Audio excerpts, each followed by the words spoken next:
वरिष्ठ आईनजीवी किशोर पंडा देहांत।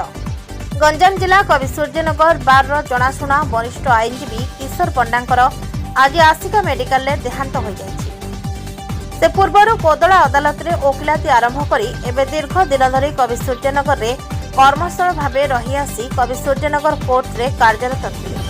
से 2 वर्ष कविसूर्यनगर बार सभापति थिबा जणा ଯାଇଛି। से दीर्घ दिन धरी मधुमेह और किडनी रोग रे पीड़ित थिबा बेले आज हठात छाती रे जंत्रणा हेबारु आसिका मेडिकल नियाजिबा परे सेठारे मृत्यु घटिछि।